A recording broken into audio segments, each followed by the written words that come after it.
Good evening, everybody. Hope you're all doing well. Tonight, we're going to be talking about drawings for the first time. It's actually going to be an assembly drawing, so we'll learn a tiny bit more about assemblies. You can see here on my screen, we're looking at the chain link or the link assembly that we made. So you'll need this file. You want to get your link assembly out that you made. And then we're going to make a drawing with it. So we'll tweak it a little bit and make some drawings, some pretty basic drawing stuff to start here. Chapter 14, right before it, is not part of homework, but there is some good info in there. If you want to walk through it, it kind of teaches you how to make your own drawing template. For those of you that have a bunch of settings that you want to that you don't want to have to fix every time you open a new drawing, you can kind of create a template and save it. So it'll walk you through that, and you'll kind of learn some of the ins and outs of what's in the different properties and what you can adjust. There's all kinds of things that you can change. So if you really want to customize it, go through chapter 14. That's for your benefit. No homework there. Chapter 15 is going to be what we focus on, and you will have homework. Your homework will be the drawing that you create in chapter 15. So I'm going to try and do this all in one video here, see if we can make it through it. But so I've got my link assembly open. If you want to go ahead and open that, you can. You don't need to have it open. It just makes it easier while you're actually working on the drawing. So to start here, we're going to go File, New. We've done a ton with parts. We just started using assembly. My SolidWorks is kind of freaking out here. Hopefully it doesn't crash. And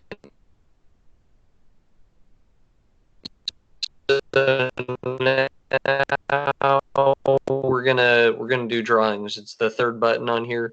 We're actually gonna start with assembly drawings. So we'll select drawing and we'll click OK. It'll pull up our drawing file, but it'll start with this menu here. Let's see. So what it wants us to do is select C landscape. So that's what we're going to do. We'll select C landscape there. Show only standard formats should be checked, and display sheet format checked. Not a huge deal, but make sure you select C landscape. Okay. Then we'll click OK. And here's our drawing sheet. I'll go ahead and expand this just so we can see the full thing. So we've got our drawing sheet here. What they're going to want next is change the, they want you to check the scale. I'll let you guys read through how to do that. It should already be set properly. Let's see here. Okay. So the first thing they're going to show you, this is where we can put our drawings on the sheet format here.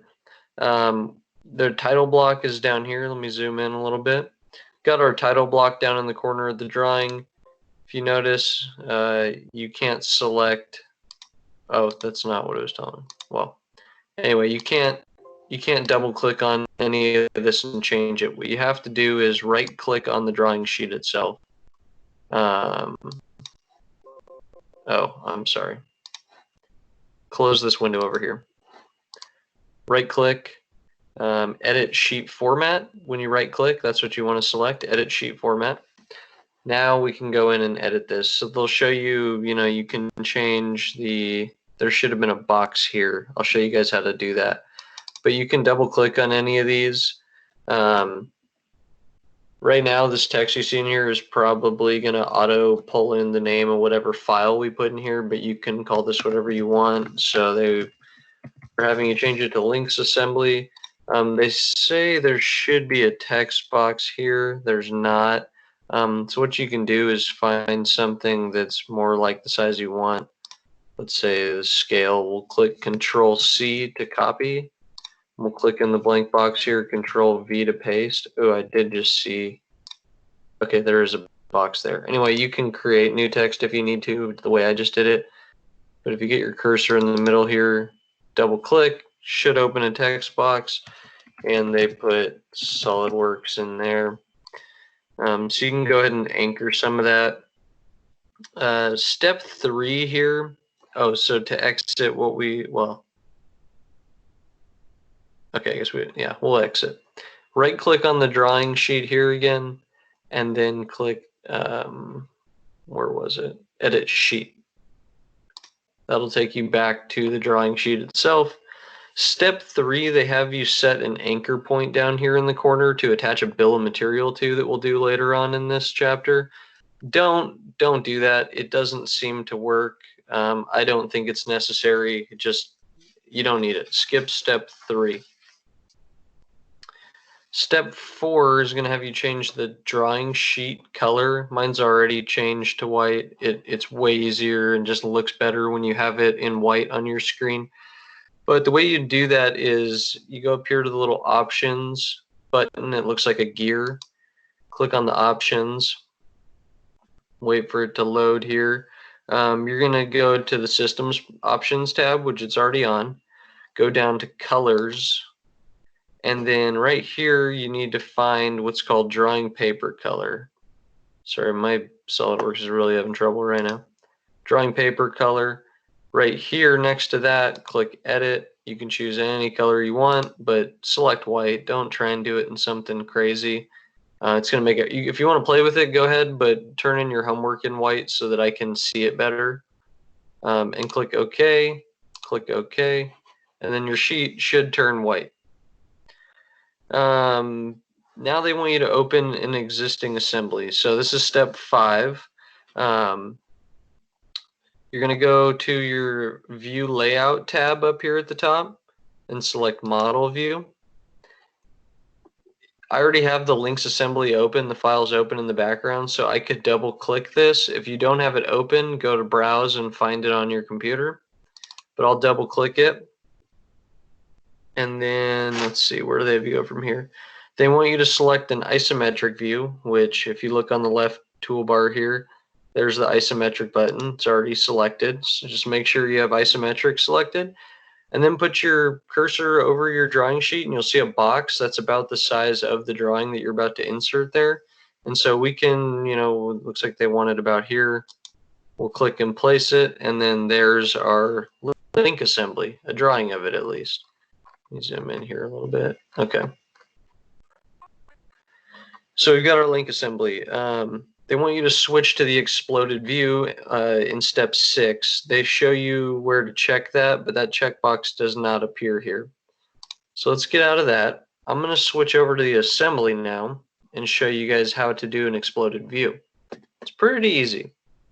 So in the assembly file here, on the assembly tab, over here on the right side, it says exploded view. Click that. Don't click anything yet. It says on the left here, it says explode step 1, and then it has a box here. You're going to click and select the parts you want to move in your first step of your explode. So pick things that are similar is the best advice I can give you. I'll show you here in a second. But this is just going to be the first step of our explode. So I'm going to go in and select all these alignment pins. If you zoom in, these arrows don't get in your way and you can select them easier. So I've selected them all. You don't have to hold control while you're doing that, just select them. You can see them pop up here on the toolbar on the left. So we've got those selected, and then all you have to do is grab the arrow and drag it. I wish more parts of SolidWorks were that simple, but unfortunately this is one of the few spots. So we move those, they all moved in one step. I'm going to scroll down here and select done. Okay, that's going to advance us to step 2. So, and then at the very top here you can see step 1. Let me expand this a little bit. You can see step 1 there. Now we're working on step 2. So anytime I move these, they're going to move together. That's really all it's doing. So I'll select, zoom in a little bit here, select the other pin heads on the other side. Okay, so I've got them selected. I'm actually going to change back to the isometric view. This is the view you're going to put it in on your drawing. So if you are viewing it like this, you can see, at what point you can see all the parts. So we'll go ahead and do that maybe. I don't know. We'll see how this goes. We may need to move things. I'm going to select done again. And then I need to pull out either the single links or the double links. Don't really have a good option here. What do? They pull all the single links way up. So actually, yeah, let's do that. We'll select all the single links. This is going to be my step 3. Selecting all the single links in there. And we'll drag them up. Looks like they went pretty far up. Maybe you don't need to go that far. You can do it however you like. I'll click done there. And then they seem to leave the double links as is. Right now we're not going for pretty, we're just trying to illustrate something. So I'm going to reselect step 2. That was where I moved the pin heads. And I'm going to just move those out a little bit further. And I'm in the isometric view. I'll click done again. And we'll click the check mark to accept it. That's our exploded view. So there's my exploded view. It's not that pretty, but you can see all the parts, okay? So now if you go to the configuration tab up here, you have your default. We don't have any other configurations, but under our default configuration is the exploded view. So if we double click it, it'll turn it off. If we double click it again, it'll turn it on. So that's how you can view the exploded view that you just made. So now what I'm going to do is I'm going to go back to the drawing file.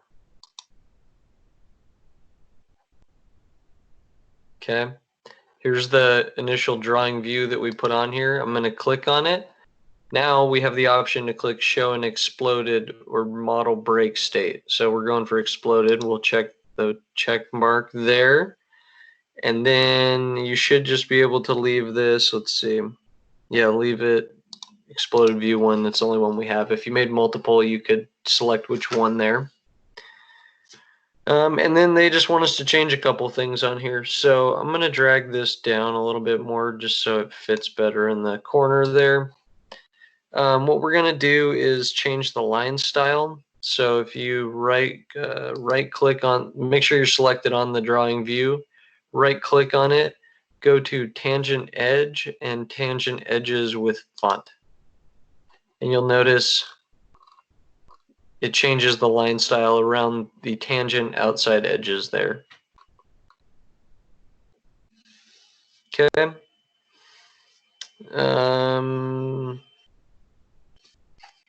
All right, so the view palette is the next thing it's going to show you.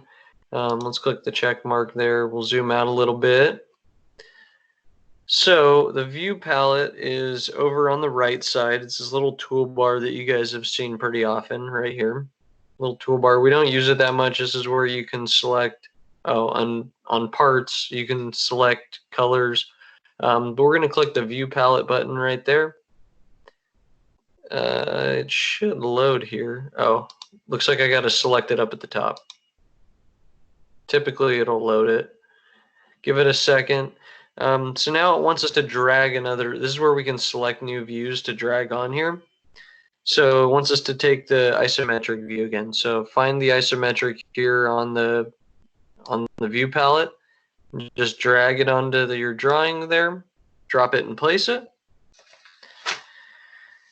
And then it wants us to change it to the shaded with edges view. So if you select that drawing view that we just placed there, and we'll go down here, down the toolbar, and select shaded with edges, and it'll actually bring the colors in, and you can see the lines. These are the same styles that we've seen on our parts or part files. You can just change it on the actual drawing now to what you want it to look like. So now we need to create a bill of material. So what we're going to do here is on the annotation tab at the top. Oh, let me see here. Make sure you're selected on this. On the annotation tab, go to tables. Go down to the third one, bill of materials. And then just follow the settings that they have here. They say, make sure it says BOM standard. Attached to anchor point. Do not click that one. Remember, we did not put an anchor point. Don't select it. It'll lock up here in the top corner. So don't select that. Select parts only. And then under part configuration, make sure you have display as 1 item number selected. The settings they have there on page 15.3. Okay, so once we have all those selected, we'll click the check mark. It's going to count up all the parts and pieces in the drawing view that we had selected, and it's going to create this bill of material here. Now it'll kind of auto snap into place for you. If you just position it right in the corner here, it'll snap in place. And that's why I don't think you need an anchor point. If you got an anchor point, all it's going to do is when you click the check mark, it'll automatically lock it there. But like I said, it doesn't work with the directions they give you, so don't worry about it. Just do it this way, nice and easy. Okay, so I was messing around with some of this, so it looks like it already did it. But let me go ahead and clear this out. I'm just going to delete that. All of these you see here would have been in your part number column, and the description would have been blank. What you can do is don't listen to their directions, listen to what I'm going to say. Select the box here, just click on it, don't double click it. Hit Control X to cut. Click in the box over, click Control Paste, and it'll ask you if you want to keep the link. Click Keep the link. It'll keep these text boxes synced up to the actual parts on the drawing view, so it's linked to them. So if the quantities change, this will automatically update quantities. So anyway, again, just click the box, Control X, click in the other box, Control V. So you'll move all four of these from the part number box to the description. Then if you double click here in the part number, what do they have you put? Let's see. You can put whatever you want, but they go 001-12345 and then 002 and so on. And so you can fill all these in and get your bill of material looking right. Then don't right click. If you left click on anywhere on your table, it pulls up this toolbar here, your font toolbar. Right here, this little toggle button on the right side allows you to flip the headings to the bottom. I personally don't like that look. That's what the book wants you to do though, just so you know how to do it. Just click the toggle button on the right side of the toolbar here. Okay. So we reversed all that. It's going to show you how to put in some annotation balloons. So let me show you that. We'll do it with something simple here. We'll try the pinhead. So on your annotation toolbar or tab up here, select balloon. You want the balloon to go to the same part. So here's our pinhead. I'll click on the pinhead and then put the balloon out here. Gives it a number 4. So if we look on our bill of material here, there you go. Pinhead is number 4, and it's telling us there's 6 of them. So click the check mark on your balloon. Zoom in here a little bit. Click on the line, the leader on your balloon. A little dot appears on the tip of the arrow. Hold Control, then select that cursor over the next one so that you see it highlight in red, and it'll snap another arrow. And we can keep doing that. So click it first without holding anything. That'll get the arrow to pop up. Hold Control, then click and drag the arrow. Don't worry about where the arrow is, worry about where your cursor is. Get it right. Okay. So again, I'm not holding anything. I click it and let go. That allows me to see the end of the line. Hold Control, select the little dot on the end of the arrow, and drag it over to the next one. So then you can label all these things with these little balloons here. If we select balloon again and pick a different part, say the single link now, that gives us a number 2. If you look on the bill of material, the single link is number 2, and it tells us there's 4 of them, which there is. So it'll work for all of those. So you can put some balloons in and whatnot. And then at the end, it's going to show you how to do some different balloon styles. I'm not going to go through that, but check that out.